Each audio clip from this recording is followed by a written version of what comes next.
Olá pessoal, tudo bem? Bom dia, começamos a semana e eu senti necessidade de gravar um vídeo específico falando sobre um cuidado que as pessoas precisam ter quando assistem às minhas aulas. Eu falo das minhas aulas porque eu sei do que eu tô falando, eu não vou falar das aulas de outros professores, tá bem?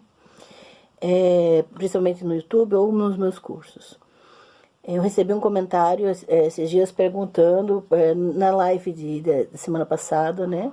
Que eu falei sobre o trauma masculino na figura de Saul. E a forma de escrever a literatura, no sentido de quando o vento de uma divindade vem sobre alguém, isso no hebraico, né? E esse vento...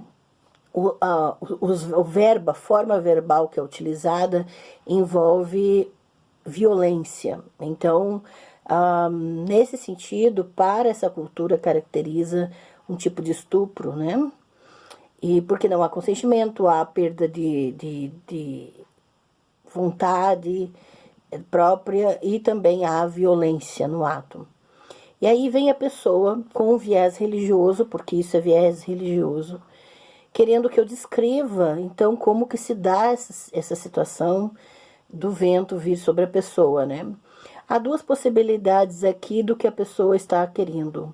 Ou a pessoa é sádica e tem mente de estuprador e quer que a gente descreva o estupro, ou a pessoa tem viés religioso e não entende, não sabe interpretar o que a gente diz quando fala que a narrativa não é literal, que é uma estratégia narrativa para expressar a forma que essas pessoas imaginavam a realidade, é o imaginário deles, tá? E isso envolve esses termos de violência e trauma, né, que eles vão transportar para a literatura. Então, a pessoa não entende, não sabe interpretar isso e vai lidar com o texto como se ele fosse um texto religioso e estivesse descrevendo fatos. E, então, fica aqui o alerta para quando você for estudar, que você tenha o cuidado de perceber as próprias lentes religiosas que usa para interpretar as coisas.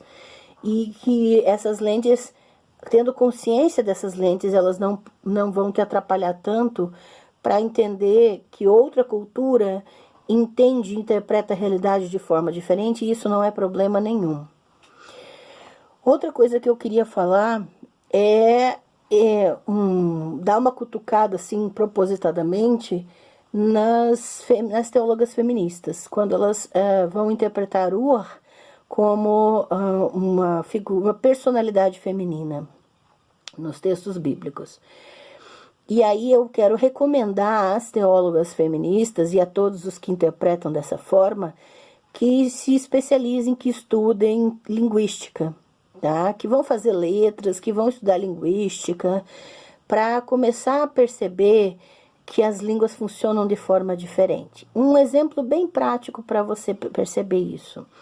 Vou usar as palavras vento e e mesa, vento e mesa. No brasileiro, eu vou chamar de brasileiro porque a nossa língua é diferente da língua de Portugal, exatamente, se for detalhar, né? Então, como linguista que sou, posso fazer isso também, mesmo quem não é linguista, se tiver consciência linguística, faz também. Então, eu vou comparar o brasileiro com o francês e depois o brasileiro com o hebraico, tá? Utilizando mesa.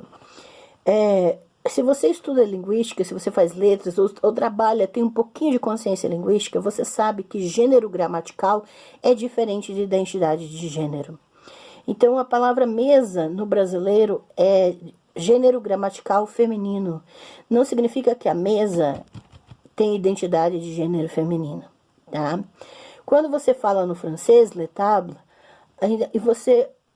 a mesa vira gênero gramatical masculino. Não significa que agora a mesa é trans, entende? Na mesma questão, o vento. Vento, em brasileiro, é masculino, gênero gramatical masculino. Não tem identidade de gênero vento. Quando você fala no hebraico bíblico, você tem vento, gênero gramatical feminino.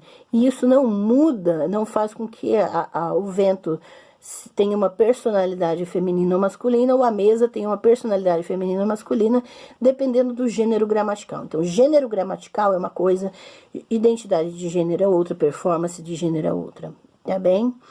E ainda a questão sexo biológico é outra questão ainda completamente diferente. Então, você vai perceber se as teólogas feministas e aqueles que seguem essas ideias esdrúxulas estudarem um pouquinho, tiver um pouquinho de consciência linguística, vão perceber e não confundir gênero gramatical das palavras com identidade de gênero ou com sexo biológico, tá bem? Fica aqui um hashtag, fica a dica, importante para pensar e para perceber as próprias lentes religiosas através das quais interpreta a realidade. E pode te impedir de saber interpretar outras culturas, outras formas de imaginar o mundo e até mesmo trazer à tona um pouco de sadismo que às vezes as pessoas têm para querer saber detalhes de uma menção a relações sexuais abusivas. Então fica aqui a dica para assistir as lives do canal e também de pensar sobre essas questões. Grande abraço e ótima semana.